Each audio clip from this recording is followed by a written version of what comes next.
Hey guys, ready to listen to me read some Reddit stories? I hope so. The first one is a bit heavy as someone does die.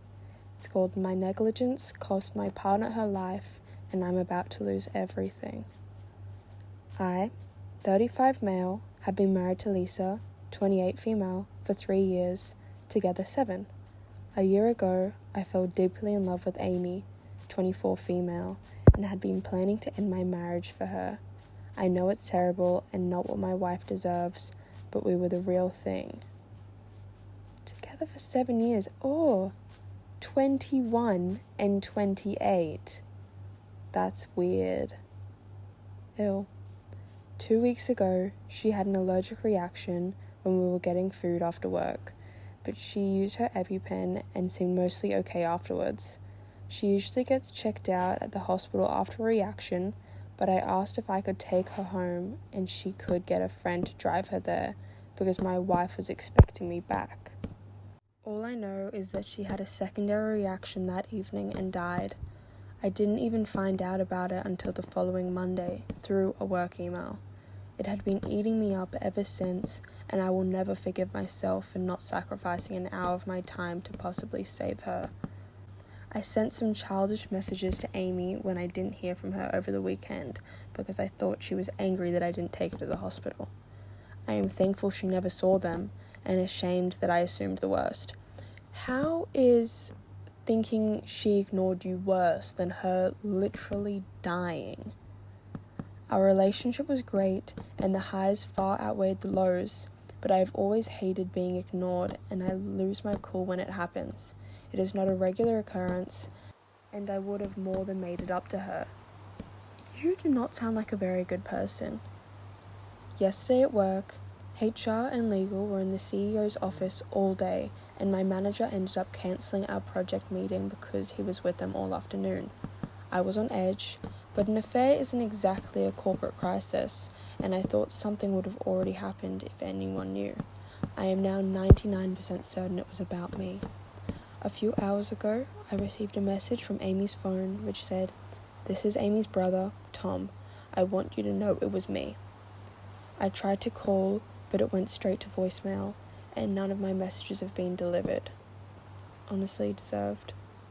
I tried to call my manager more times than I should have, and he sent me a message saying, "Please don't contact me until Monday morning. I can't discuss anything with you right now." So it looks like my universe is going to collapse. I'm going to be fired, and my wife will definitely find out why. All I can do is hope that Amy's brother only showed them the messages from that weekend, and they were bad enough. I have no family except my wife and daughter, and nowhere to go. All my friends are either people I've met through my wife or my colleagues. On Monday, everything I've spent over a decade working towards disappears. I can't stop it. I can't talk to anyone about it. So here I am. I know cheaters are the devil, so I'm not expecting sympathy, but this is making my chest hurt and I need to get it out there. Okay, he's not a good person. I read some of the comments, and someone said he admits he threatened to blacklist his affair partner, lauded a promotion over her head, was leaving his wife because he wanted to be with someone more subservient, defrauded his company to pay for the affair, and he pats himself on the back for planning to financially support his child. Okay, so he has a child with this woman that he's married to, and he was planning on leaving his child and his wife. That's terrible. But you should feel bad for him because he only said what he said because he felt like he was being ignored. Okay, there is an update to this. I hope we find out that he got exposed and fired. I've been constantly harassed for an update since posting, so please take it. Gloat because you're such wonderful people in comparison. Then stop following me around Reddit. I am suffering in the wake of my infidelity and unprofessional behavior as I knew I would. I understand that it is an appropriate outcome and I am taking full accountability. I was suspended from work on Monday and I'll probably be fired sooner than I thought. I'd hoped to be able to save money as HR built their case, but it looks like Amy's brother basically performed an entire investigation for them. Good. After an excruciating 3-hour run through of everything they had, I spoke to the founder, and he recommended the solicitor I am now using. The issue is the company has to come down hard to protect themselves, because even though Amy's family doesn't have much chance of a claim, any suggestion of a cover-up could cause damage regardless. The founder still thinks my offer to pay them back will keep it out of court, and some more information has come to light. So it's not certain I won't be prosecuted, but I am quietly hopeful. I can't afford to keep the solicitor if this goes much further, especially with a divorce on the horizon. I'm so glad she's leaving him. Things are not good with my wife. I'm still committed to making this as easy as possible for her, but I had to draw a line when it came to my daughter. When I got home from being unceremoniously escorted out my office, she already had a bag packed to me. She wouldn't let me wait at the house until my daughter was back. She wouldn't let me check on everything I had needed. She wouldn't let me take the car. She didn't care that I had nowhere to go. I spent 2 nights in a hotel, then went back, and she refused to let me see my little girl. She tried to stop me, but we owned the house jointly, and it was my only option. My wife has family she could stay with, but she won't leave our daughter here, and she's absolutely not taking her. So we're at a stalemate right now. I'm keeping out of her way as best I can, which I appreciate is the least I can do. You were literally going to leave your wife and daughter, and now you want to see her and be with her? You're ridiculous. The Amy situation is quite difficult to talk about, and a lot hasn't sunken in yet. It turns out that she didn't love me as much as I loved her, if at all. Her brother sent me images of her talking to her friends about me, and it's hard to believe they came from a person I loved, but they are real. So do those who were heavily invested in me being a predator abuser, but she and her friends had a good laugh about her manipulating me for money and a promotion. The role came with a big pay rise, and it looked like her plan was to treat it as free cash, then go work with one of her friends when it fell through.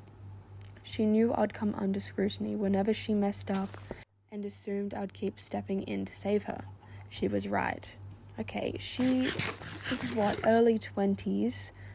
I feel like that's fair.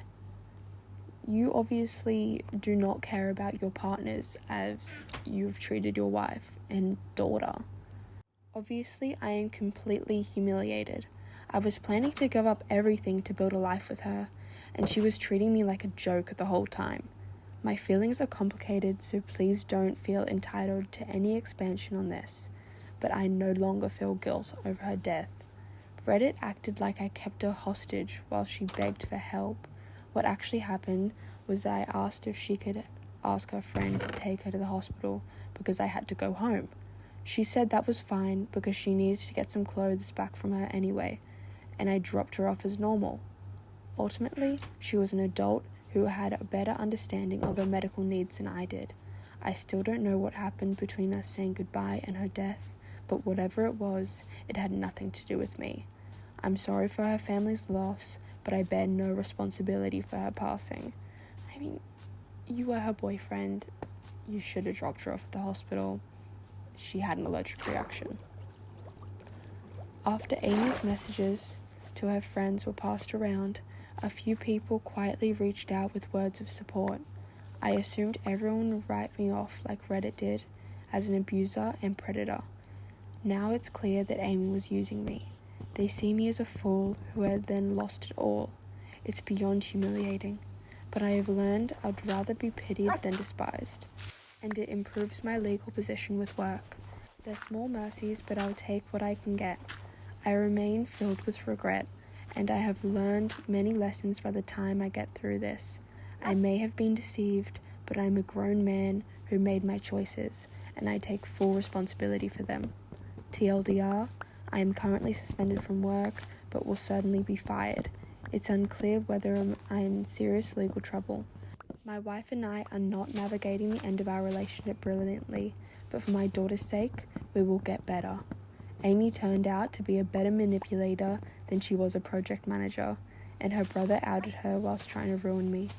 Life is deservedly hard right now, but I'm working through it. Okay, so the money that he offered to pay them back to keep it out of court was stolen money from the company that he used to spend on little trips and affairs with her. How does anyone pity him? He is a grown man who cheated on his wife, basically neglected his child, and stole from his work, and then refused to take care of his girlfriend. Anyway, on to the next one. Am I the a-hole for not wanting our friend to ever come back to our house after he ate literally everything we owned? This comes from you/capable candy 6712. My husband and I live abroad. Earlier this year, a mutual acquaintance, let's call him K, reached out saying he'd been scammed with an apartment rental and had nowhere to stay. At first, we only offered a weekend, but he was polite, helped around the house, and seemed grateful, so we ended up letting him stay the full 20 days he'd asked for. During that time, some things rubbed us the wrong way.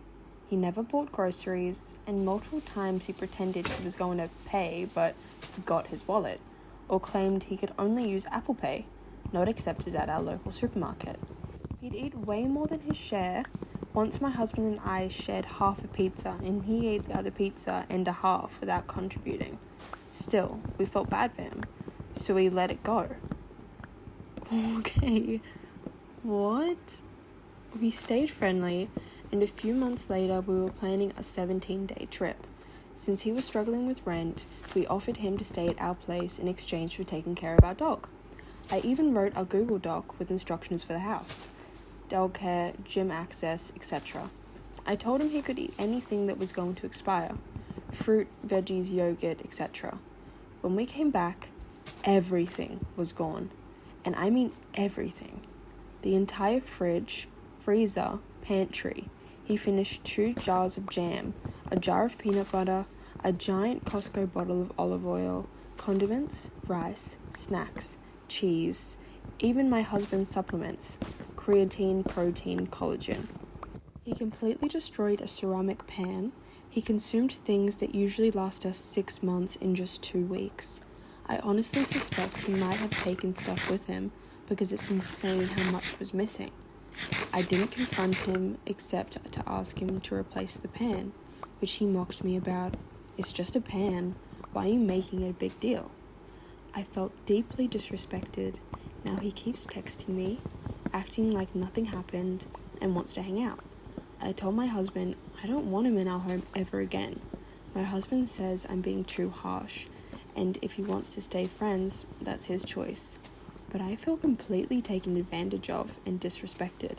So, am I the a-hole for not wanting to see this guy ever again and refusing him to come back to our home? No, definitely not the a-hole. And I'm glad all the comments agree and say not the a-hole as well. Because how do you go through everything? Especially the oil. What was he doing with the olive oil to go through it all?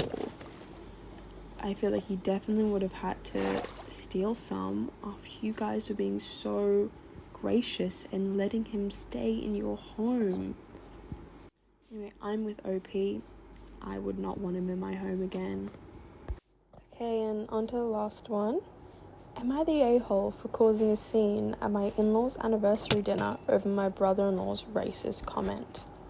I, 30 female, and my husband, male 32, have been married for 4 years and have a son, soon turning 1. We are really close with my husband's older brother. He is really cool and we love hanging out with him.